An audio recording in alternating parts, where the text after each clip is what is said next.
Greetings. We're sitting here out on our porch, and we want to share what God did at the Servant Leadership Academy just about a week ago. It was pretty cool to have, get this, 15 international students, 4 from Afghanistan, 9 from Kazakhstan, 1 from Ukraine, and she got out of the bombing to come here, and they gave her a 10-year visa. It was a miracle. So she was here. Then, and 1 Nigerian, plus staff from Kazakhstan and some COSER staff from the Philippines. It was a very international crew. So what is the Servant Leadership Academy? So let me tell you about what it is and why the students were here. In their home countries, through their universities, these students have all taken a course sponsored and run by COSERV on servant leadership. And of course, you guys know servant leadership is the principles that Jesus taught on leadership, all lived out in life. So it's sort of like an introduction to the principles of the kingdom, but we haven't had a chance to talk about the king yet. But when they hear the principles of the kingdom, guess what? They go, those are right, those are good. That's what I want in my life. And it opens up their heart to hear about the king. So they're all coming convinced.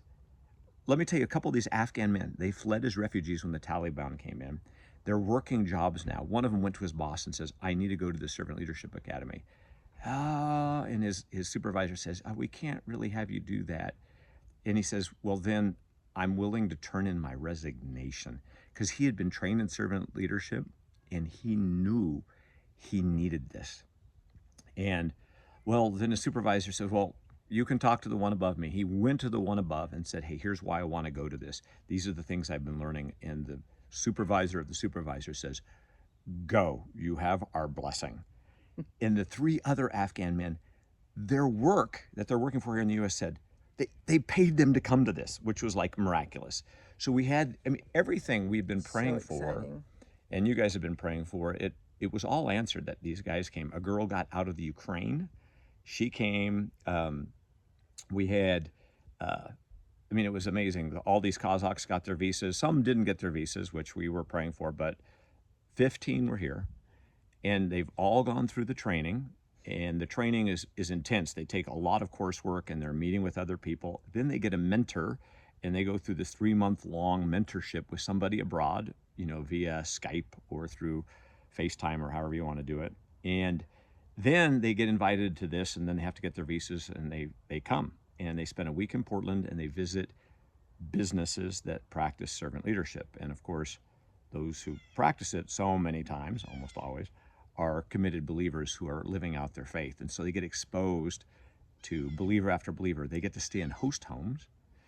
And the host homes are believers from our churches. We had 4 stay in our house. We had 3 Kazakh girls and a Ukrainian girl. They all stayed here, and it was amazing to have them in our home. It was like me having my girls back in the home again and all their friends. It was so hilarious. Fun. And Janie was going, it's so great to be a mom again, except, yeah, but girls don't bond to their moms like the way these girls bonded to you. They just loved Janie. They were out here sitting by our fireplace at night and talking about all kinds of fun stuff, and those girls just loved Janie. So joy. It was fun. So, but anyway, what we do while they're here, we take them to different nonprofits, different businesses. And the first nonprofit we went to, I thought, okay, these guys are coming. COSERV is everybody who's in COSERV and is on staff is a committed follower of Jesus, but it's not a Christian nonprofit. And the reason for that is if it shows up online as a Christian nonprofit, then suddenly you close your doors to Muslims. And we talk about the principles of the kingdom, and their mind is open to the king. And so when they come over here, they keep hearing about Jesus all the time. And you wonder how they're going to take that. How is a Muslim going to take it when suddenly he finds out everybody around him are these committed believers? So they get here, they're with us. The first day we go to this nonprofit called Crystal Peaks Youth Ranch. Crystal Peaks is amazing. They take in broken horses, meaning horses that have been abused, starved. One horse was attacked by a grizzly bear and literally had a chunk taken out of it. And they took that horse in. And as they're helping the horses heal, they bring in kids who come from very troubled, broken backgrounds. And the kids work with the horses in community. they're exposed to Jesus and the faith, and the kids find real healing at this ranch. It's so unique. They started this one, and there are now 130 other ones around the world in the United States that have imitated their model because it's so effective at working with youth. So we go in there, and the gal Kim, who founded this thing 30 years ago, she's the one sharing, and you see her from the front sharing her story, and she's just radiating the love of Jesus. You can see this, and everybody's like, whoa, this woman is has love emanating from her countenance. You can see it. And so she immediately launches and starts telling her story about how God did this, and wasn't even their idea. But she started back when she was a kid. She was 9, had a great life, loved her mom and dad, looked up to them, wanted to be like them. And she comes home one day, and the neighbors pick her up, and it's dead quiet in the car, and they're taking her to grandma's. And when she gets to grandma shares the fact that, hey, says this to a 9-year-old girl, your dad just murdered your mom, and then he killed himself. And she talk about your whole world blowing up, talk about her brokenness. She ran and she fled, and she was choking on the dust when she finally fell in exhaustion, and she cried out to Jesus. She'd never even been to church. She didn't even know who Jesus was. She just heard about him. She cried out, and and this is what she's saying to these Muslims, he met me there in the dust and has been with me ever since. And grandma got her a horse, and that horse brought healing in her life. And later she got married, and her husband and they couldn't afford any property, so they bought an abandoned cinder pit. They use the cinders on the roads in the winter around here to keep the ice from being slippery, and this land was worthless. And her husband, who was a landscaper, brought in tons of manure from the farms and people around and covered the cinders with poop. Planted broken trees that nobody wanted from the landscaping business on the property. So they redeemed a piece of broken land, started bringing in broken horses, and they had a gal staying with her that had been abused. And when she was working with one of the broken, abused horses, they saw healing come in her life. And so God did all these things, and then launched this huge ministry that is now 130 different ones around the nation. As a result of her incredible broken story, God has done beautiful things. And that's one of the principles of servant leadership, is that out of your brokenness, you will bring healing to others.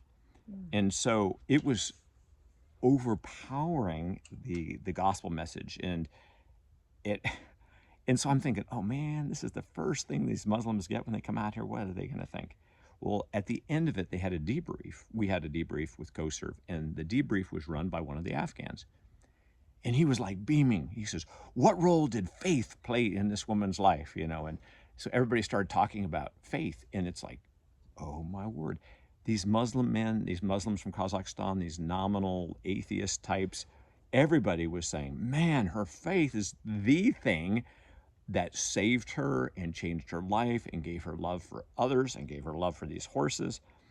And it was so powerful. That's how open they were to being able to talk about spiritual things. So Janie, tell what happened when the girls came home and you saw them. Yeah, so 2 of the Kazakh girls that were staying with us came in, and they were so excited. They had Bibles, and they were like, look what we got, look what we got, look what we got.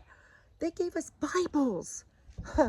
And so that was really especially exciting for me, just because I love to see faith come, from the opportunities to hear about servant leadership. CoServe itself is not Christian.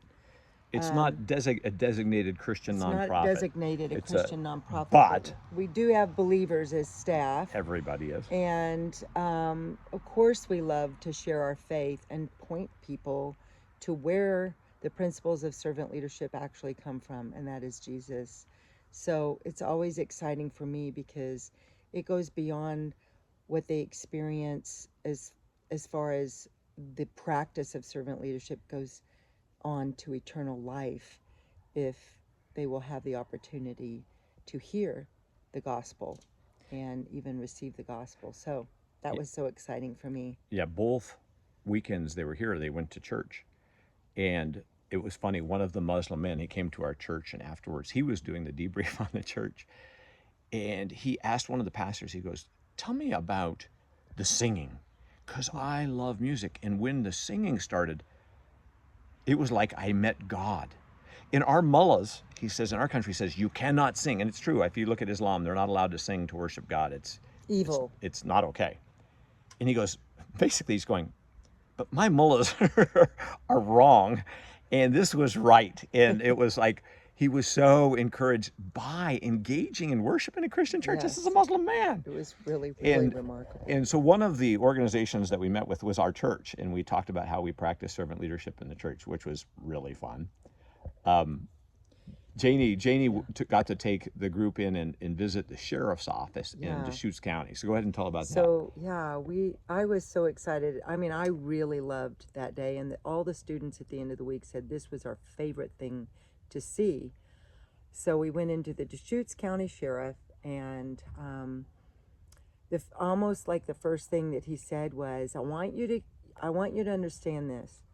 I have 500,000 bosses.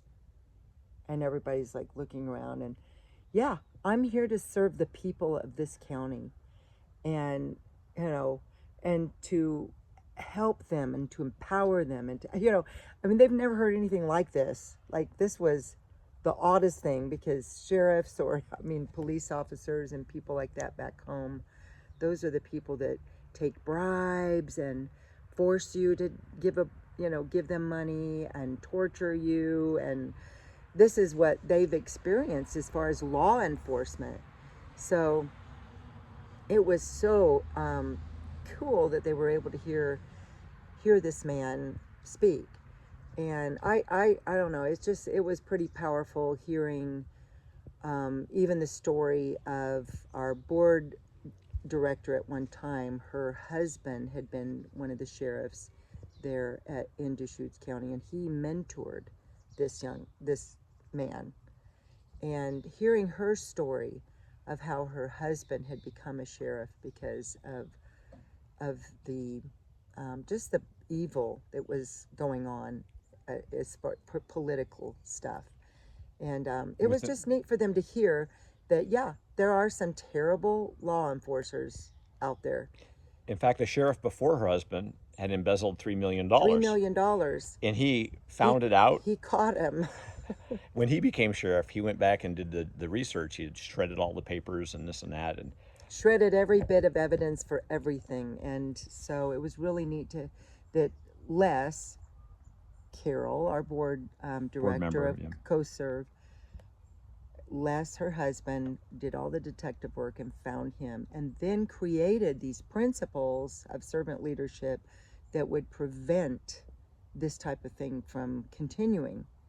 And the sheriff said, oh yeah, we have to keep going back to those principles, because it's easy for us to get into, oh yeah, I've got a free coffee here or a free coffee there, or someone's giving me a free meal, or and just staying very firm in those boundaries and principles has really, I don't know, I was impacted by listening to him. He was a very kind man.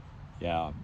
Another thing that happened we had this one man whose wife, he's in our church. He started a nonprofit called Kim's Hope. His wife died of a glioblastoma tumor.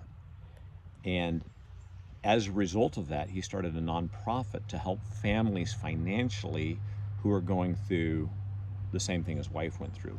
And his wife, when she had this, was so beautiful and her so infused with faith that she died with such hope, even though it wasn't a false hope that she was going to live. It was hope that she had hope after death.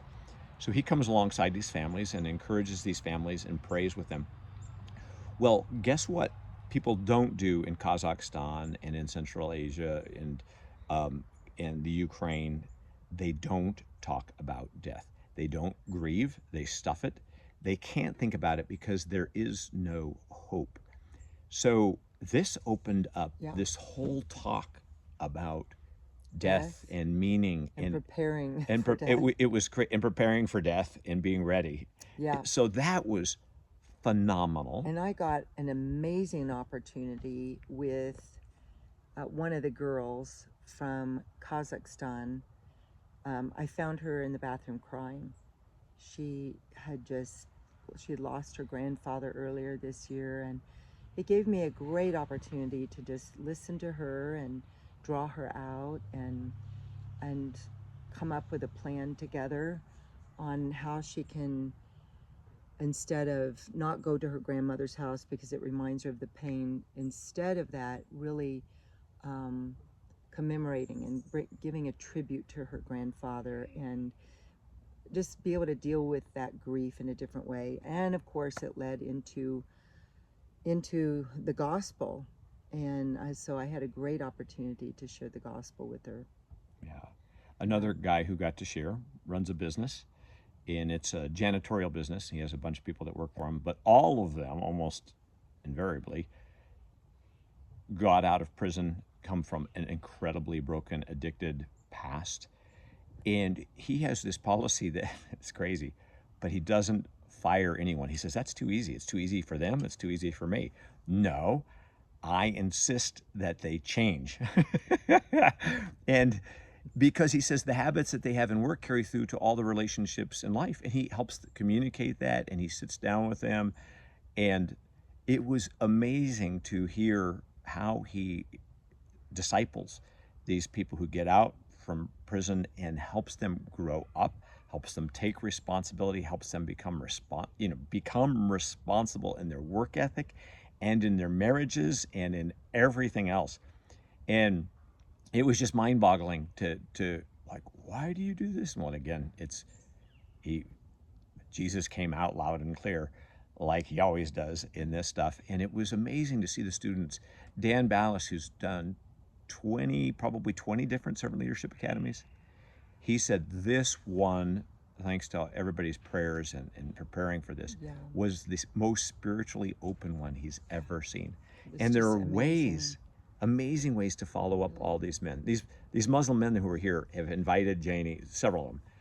When you come to California, you come stay with us. I insist, and it's like not a token invite; it's a real one. So pray for these students. God was at work in amazing ways. It was a highlight of my summer. It was beautiful. Highlight of my year, I should say. But then, of course, shoulder surgery does allow for something like that to be more of a highlight. But it was just so wonderful being with everyone and seeing the openness and having those relationships for a short time. And it was so fun to have all the girls and me sit out by the fire, our little fire pit, and the last night, and they're all crying because they're gonna have to leave. And then hearing one of them say, I am really scared of death. And she'd heard a lot, and I just felt like I needed to be quiet at that point, but just listen.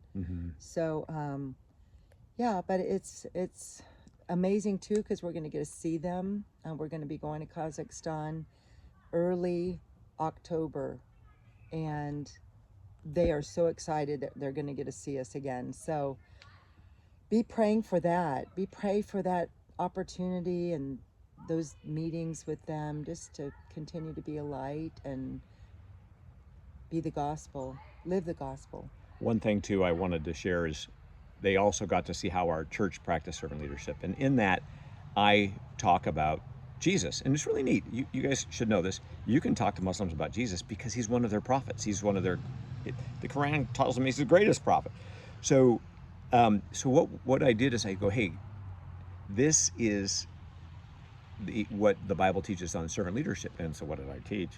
I did my hand motion gospel. Some of you know my hand motion gospel, where I lift up my hands high and I said, God made us for relationship, but we broke that relationship. And what we couldn't do to get back to God, God did through the person of Jesus. He came down through the person of Jesus, and he gave his life as a sacrifice to lift us up. So that's what servant leadership is. It's climbing out of our high and mighty place, or with Jesus, it was a high and mighty place. For us, it's just an imagined high and mighty place. But coming down to lift others up. That's what the gospel is. Jesus came down to lift us back into relationship with him, and we go down to lift people back up to all that they can be. And as I was sharing that, I really got to communicate the gospel message. And one of the things that our guy who takes in these students, or not doesn't take in the students, the prisoners and the guys who get out of jail and trains them up to be workers in the janitorial service, he always uses this phrase, "Are you willing?" In other words, when it comes to a crisis and they're not cleaning very well and they're not doing a very good job, he says, "I can help you. You can succeed here. Are you willing?" And then they say, "Yes, I am." And then they fail a week later and he comes back and has a longer talk with them. "Are you willing?" is how he ends. And so that's what I said to them. Jesus says to us, "Are you willing? Will you take the gift he gives? And he will raise you back up into relationship with him." So it was beautiful that everything worked together to be able to share the gospel with them, pray for the seeds that are planted. We will be in Kazakhstan, and working with the church, we'll get to see some of these girls again. And even Elena from Ukraine wants to come over while we're there. And so pray for them. And thank you for giving. Thank you for making this academy possible. Janie worked so hard. She went to Costco 3 times in 4 times, like 4 days in a row. It was just, and things wouldn't fit in our car, and the cooking, we had cooks that were volunteers. The volunteers were amazing. It was fun. I have to share this one story. So this one gal, her husband's Jewish, okay? And she, for the longest time, she's a believer in Jesus, she would go to synagogue with him to support him. And he goes, "You've been going to synagogue with me for 10 years. I'm going to go to church with you because you've been so supportive of me." And so he's been coming to church. He actually took the perspectives class, which is a missions class, heard everything. He goes, "This Judaism and Christian thing, they're really one and the same." It's pretty amazing. And he volunteered to cook. So it was pretty funny because I'm not sure. Did he even really know that he was going to be cooking for Muslims? Well, it works because they eat the same things. They have the same dietary restrictions. So he comes in and he's cooking. He's a great cook, amazing. So he was in the kitchen cooking. So I got to even share, "Hey, look at you guys.